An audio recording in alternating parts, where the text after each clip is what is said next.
नमस्ते, मैं डॉक्टर आशीष चांडक अकोला से। मैं पिछले 20 वर्षों से अकोला में आयुर्वेद प्रैक्टिस कर रहा हूँ। तो इसमें मैंने बहुत से पेशेंट देखे जिनके गर्दन में बहुत ज़्यादा दर्द होता है, यानी सर्वाइकल स्पॉन्डिलाइटिस। इस गर्दन के दर्द की वजह से इतने परेशान होते हैं लोग कि उनको चक्कर आना, मचलाहट, उसी तरह गर्दन में दर्द, हाथ पैर में झंझनाहट, इस तरह की बहुत सी कंप्लेंट्स होती है।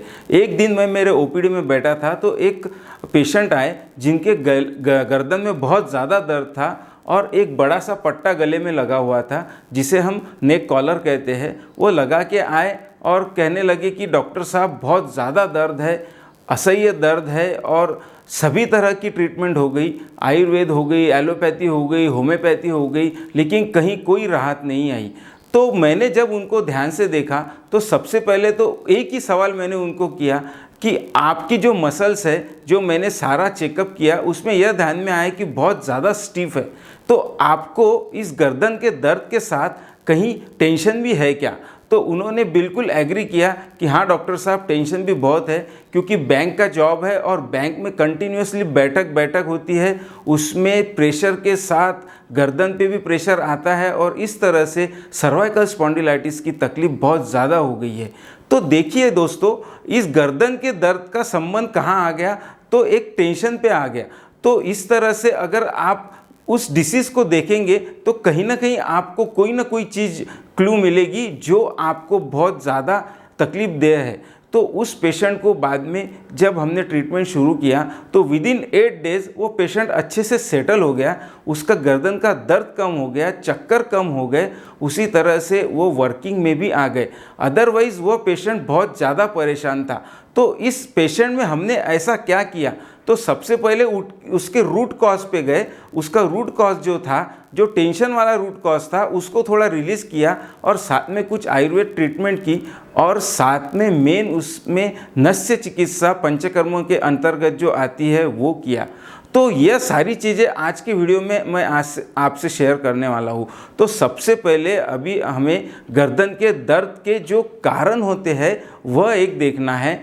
तो गर्दन के दर्द के कारण जो है उसमें आयुर्वेद के हिसाब से अगर जाते हो तो सबसे पहले होता है वात। वात का शरीर में बड़ा होना। वात अगर बड़ा है तो आपके गर्दन में दर्द आएगा और शरीर में कहीं भी कोई भी किसी भी प्रकार का दर्द है तो आयुर्वेद के सिद्धांत के हिसाब से उस शरीर में वात का बड़ा होना है। उसी तरह से आपकी बैठने की जो स्थिति है, आजकल मैं देखता हूं कि बहुत से लोग गलत पोस्चर में बैठते हैं, उनका बैठने का ढंग सही नहीं होता। चेयर पे भी बैठते हैं तो गर्दन को सामने झुकाकर बैठते हैं। तो इस तरह से ना बैठे, जो इस फोटो में दिखाया गया है उस हिसाब से आपको बैठना है और उस हिसाब से आपको प्रॉपर वे में सारी चीज़ें संभालना है। उसी तरह से एक बहुत ही अभी ज्वलंत जो उदाहरण है उसका है स्क्रीन टाइम। लोगों में स्क्रीन टाइम इतना बढ़ गया है कि कहीं भी आप जाइए, बस स्टैंड पे जाइए, रेलवे स्टेशन पे जाइए या फिर किसी गार्डन में भी जाइए तो वहाँ पे सभी जगह आपको लोग मोबाइल हाथ में लेके बैठे हुए दिखाई देंगे। तो स्क्रीन टाइम इतना बढ़ने की वजह से भी गर्दन के दर्द के पेशेंट बहुत बढ़ गए हैं। ये पिछले 5 सालों में गर्दन के दर्द छोटे छोटे बच्चों में भी दिखाई देते हैं, उनमें भी सर्वाइकल स्पॉन्डिलाइटिस के चेंजेस आ गए हैं। तो दोस्तों, अगर स्क्रीन का टाइम आप अगर कम कर सकते हो तो बहुत ही बढ़िया है। मैं मेरे घर पे जाने के बाद कभी भी मोबाइल को हाथ नहीं लगाता हूँ। इस तरह से कहीं ना कहीं आपको स्क्रीन का टाइमिंग कम करना बहुत ज़रूरी है। अब ये हो गए कारण। अब इसके ट्रीटमेंट कैसे करना है? तो इसका ट्रीटमेंट में सबसे पहले एकदम सिंपल, आप जो घर पे भी कर सकते हो ऐसी मैं ट्रीटमेंट बताने वाला हूँ। तो वो है स्नेहन और स्वेदन।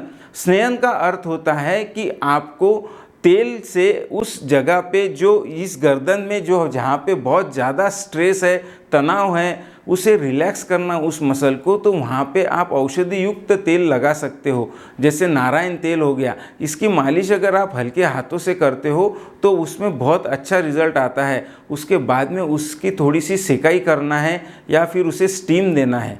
तो इस तरह से अगर आप इसे स्नेहन और स्वेदन करते हो तो इसका बहुत फ़ायदा होता है। लेकिन दोस्तों, एक बात ध्यान में रखिए कि जो स्नेहन है यानी जो मालिश है वो प्रॉपर जो थेरेपिस्ट है उसके हाथ से करनी चाहिए, ना कि किसी के भी हाथ से करवानी चाहिए। क्योंकि बहुत सी बार मैं देखता हूँ कि मालिश के वजह से भी जकड़न ज़्यादा हो जाती है, ऐसे भी कुछ पेशेंट आते हैं।